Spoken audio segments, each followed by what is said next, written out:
So welcome back to my channel. This is Gamer Dom, and this is the god-awful M3 Lee, the tier 4 American, well, medium tank, but it's not. Look at this thing. It's god-awful, horrible looking thing. Now, why am I playing or featuring this game on my channel? Well, it's kind of in honor of all the shenanigans that have been going on with Halloween on World of Tanks, and the fact that the special mode features multi-turreted tanks, and some speculation, no idea whether it's true or not, that it is Wargaming's way of testing how multi-turreted tanks might work in the game for real. So one of the most famous multi-turreted tanks in the game was the Lee and the Grant. Well, not in the game, in reality. They had, I think it was a 75mm sort of infantry gun in the hull, and a 37mm anti-tank gun in the turret, as well as associated light machine guns and whatnot. Wargaming have only modelled one in this game. That is it. They're both there, but the I think it's the turret one does absolutely diddly. It's just the hull one, and it's not the best tank gun either. So anyway, this is our friend Wayne Knight, who is driving the tier 4 American medium tank, and he's got a defensive game, well, assault game on Corellia, and yeah, he actually bounced an AMX-38. Not going to bounce that Marder, so luckily he just gets out of the way before he gets hit. He's got that was a that was his own Jagdpanther C, Jagdpanther Panzer 1C behind him, shooting him, which is rather generous of him.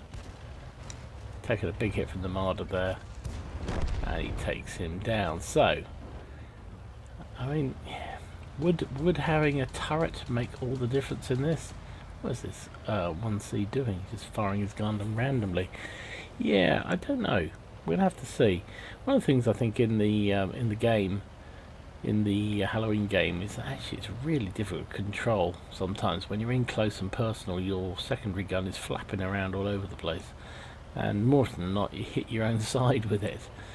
So they're going to have to work that one through, but I think it's only a question of time before we get turrets, multi-gun turrets. Now, it's not just the American stroke British mediums that will get advantage of this. It will also be some of the Russian tanks. Some of the early war Russian tanks were like land battleships. They had multiple turrets on them.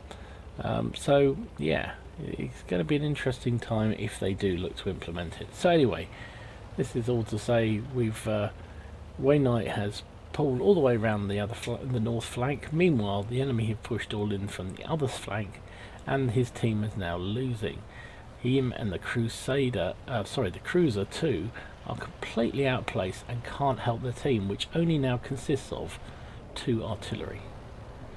So they haven't really helped their team out a huge amount by coming in. It does pee me off rather a lot when you see people do this when they're in your team. There's a Panzer IV there sitting there, barely paying attention. Why don't you move, mate, rather than just sit? Oh, okay, never mind. So, it's 10 plays 11. Oh, there's their enemy artillery down there. Can he bring his gun? This is the problem. You have to play. This is almost like a TD without that turret. Now, that's where the turret would have been really handy.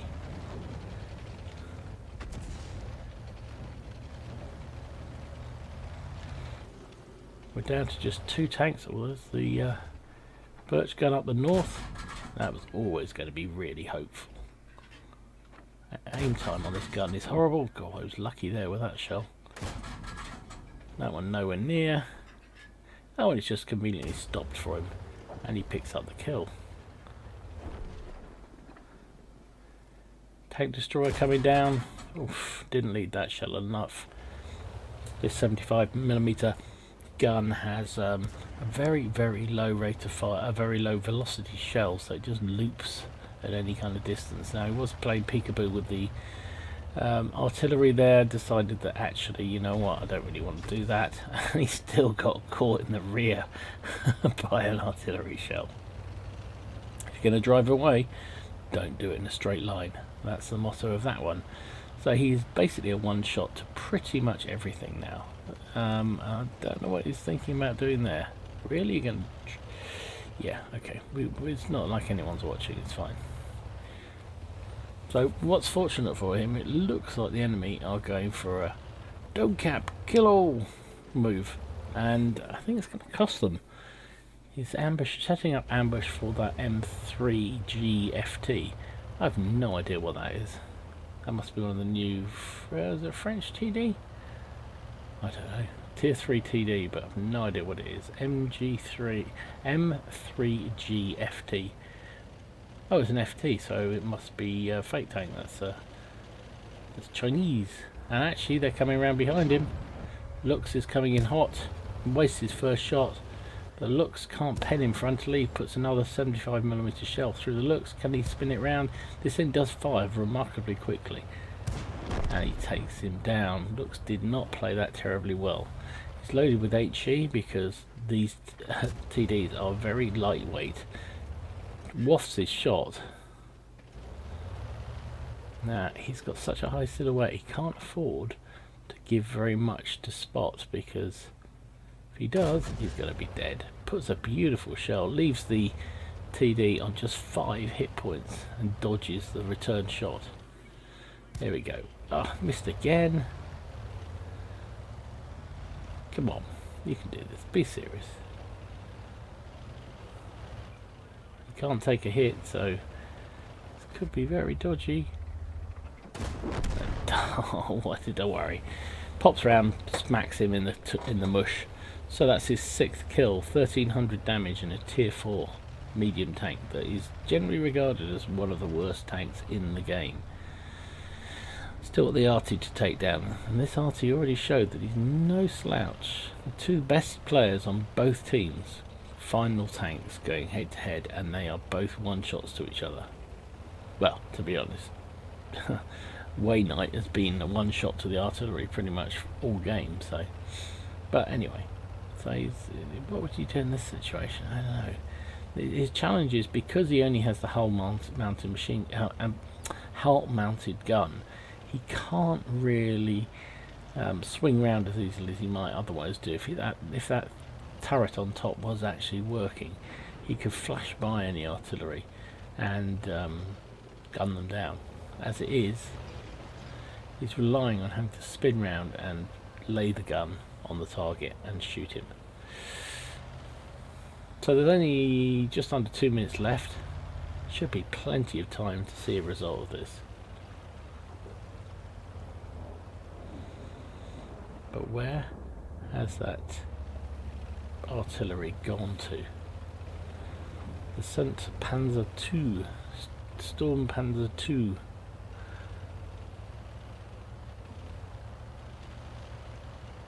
Is he up round the corner here? Let's have a look.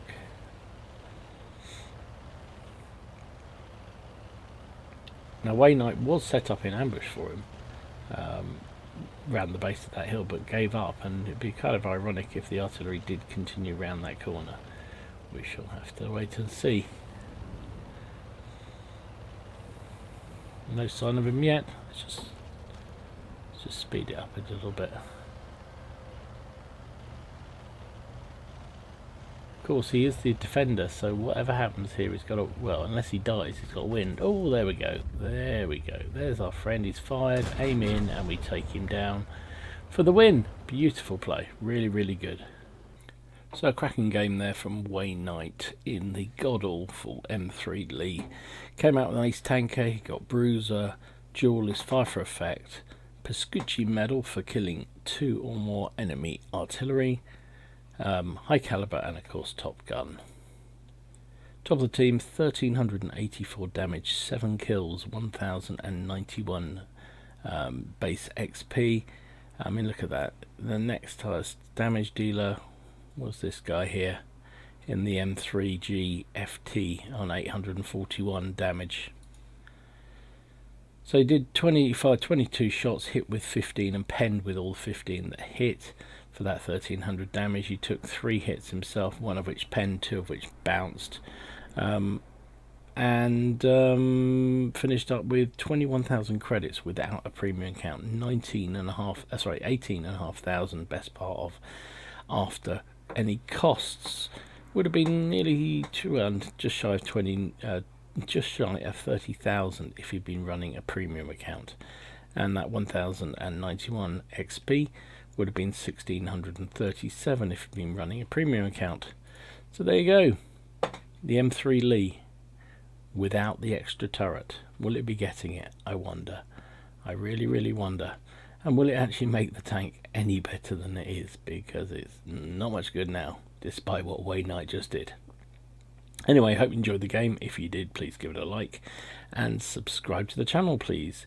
In the meantime, enjoy games, have fun, try not to take it too seriously, and I will see you again soon. This is Gamer Dom, signing out.